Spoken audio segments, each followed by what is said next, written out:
Hi, I'm Jennifer Passivan, intuitive spiritual life coach, energy healing practitioner, and channeler of divine beings. And I wanted to come on today to talk about something that has played an enormous role in my spiritual evolution.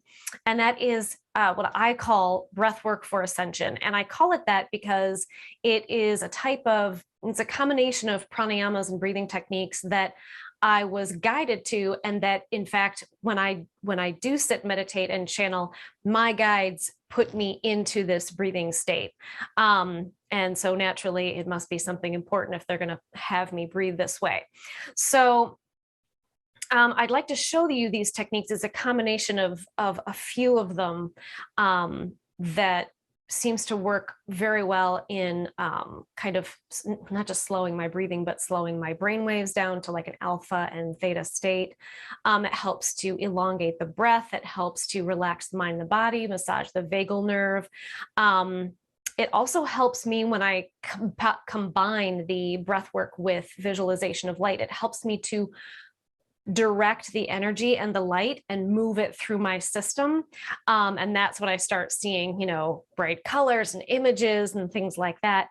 And so breath work, when you combine it, when you're, kind of drawing in the energy or drawing in the light, if you combine that with breath work, to me, it increases the effectiveness and the strength enormously. And so it's just a very, very powerful technique to add to what you're already doing. So the first technique is what is called pranic breathing. And if any of you have ever studied pranic healing, the pranic healing technique, you would have learned this. There are different, how should I say this? There are different rhythms that you can do. It just really depends on you and your lung capacity. But essentially, it's inhale for 6, hold for 3, exhale for 6, hold for 3. It can be 8-4-8-4, 5-10-5, 10-5, whatever your lung capacity is. But after a while, so initially you want to start with the counting of the breath and the holding, but after a while you get to a point where you don't need to count. Your body will just start doing it on its own. And you may even find that to some degree or another, you just kind of start to breathe this way naturally, and you just stay really chill and really relaxed when you're breathing this way. So the 6-3-6-3 looks like this. Exhale all the breath out.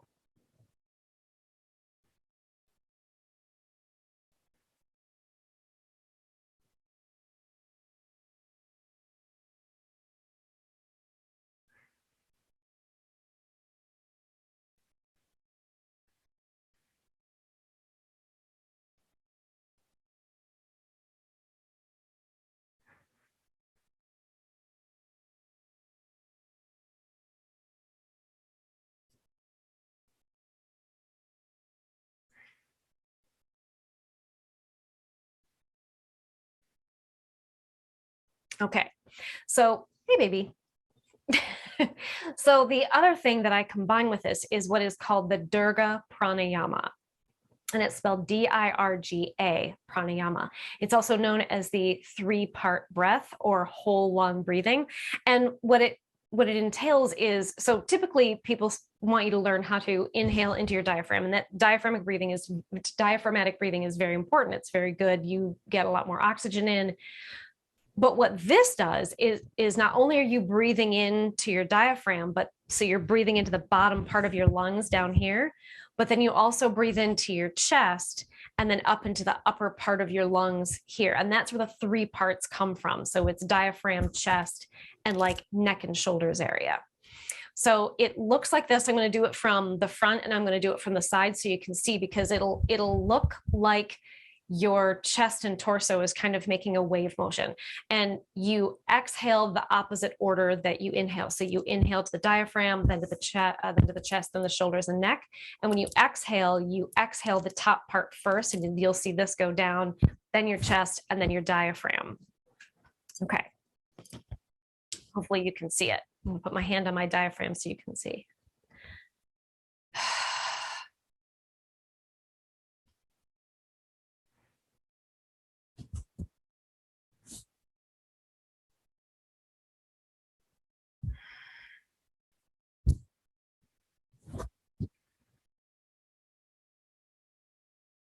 Okay, so I'm going to turn to the side without hopefully yanking my computer off of the desk.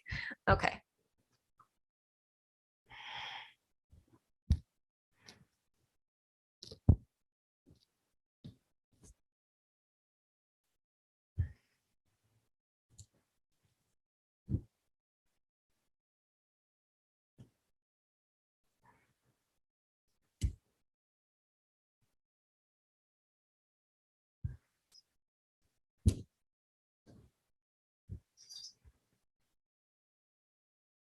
You see that, how it was 3 parts? So then if you, actually, I'm going to do it from the side again so you can see. I'm going to do the 6-3-6-3, doing the pranic 3, or excuse me, the whole lung breathing, or the Durga pranayama. Okay. So I'm not going to be using my fingers. I'm just going to count in my mind.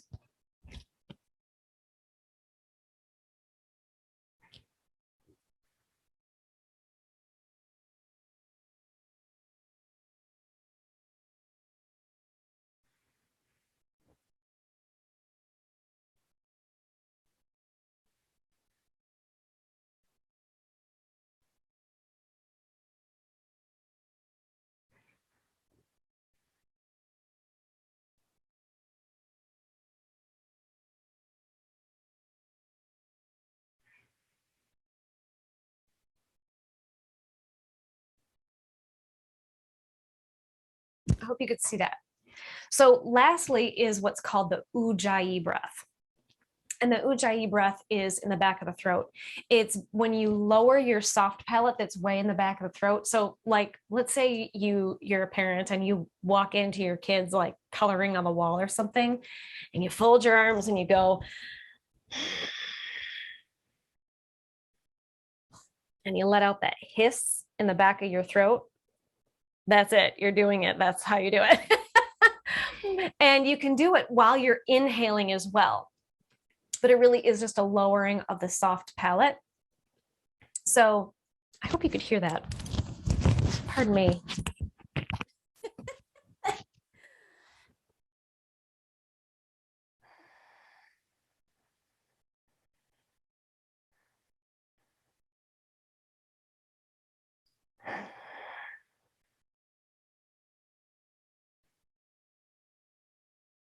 I hope you heard that. Anyway.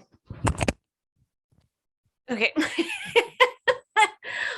So to put it all together, and my inhales and exhales and holds might be longer than yours because I've been doing this for a while, but to put it all together, on your inhales and your exhales, you do the Ujjayi, you count your breathing until you get to the point where you don't need to count anymore. Because like I said, after a while, you won't need to count. Your body will just take over.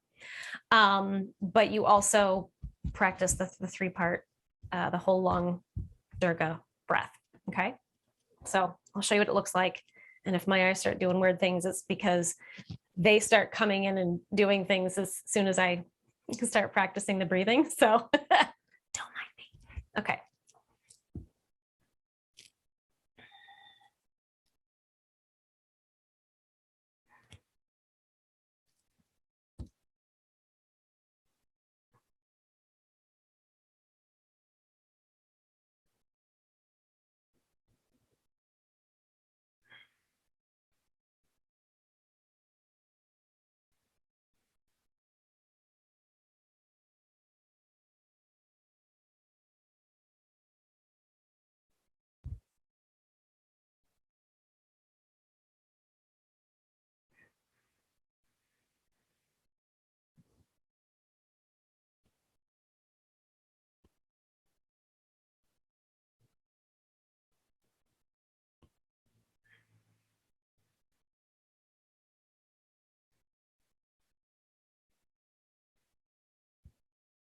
One more time.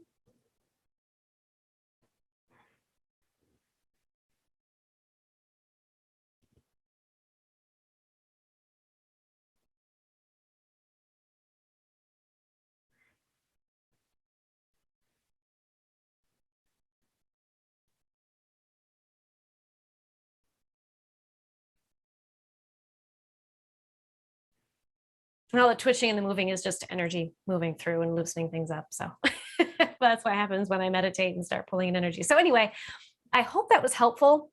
If you have any questions, feel free to put them in the comments. If you have any favorite pranayamas or breathing techniques, also put them in the comments. I know holotropic breathing is a very popular one.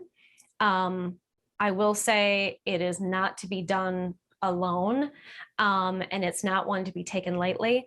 When I was first experiencing Ian, the angel, the seraphim, the ascended Arcturian that I channel, before I knew who he was, before I knew his name or knew who he was to me, when he first came into my body, after saying, just relax, and I kind of went, okay, he started breathing me where he was in control of my breathing. And it was very holotropic. So it was very fast. And after a while, I started feeling the tingling that you get when you have a lot of oxygen in your system. And I didn't know what was going on. And I was like, nope. So it does have its place, but just know that you have to be very careful with it. Also know that breath work is not to be utilized if you have any heart conditions. So just make sure that you check with your doctor, and, if you choose to practice breath work, you do so at your own risk, because there are certain contraindications, and heart issues is one of them.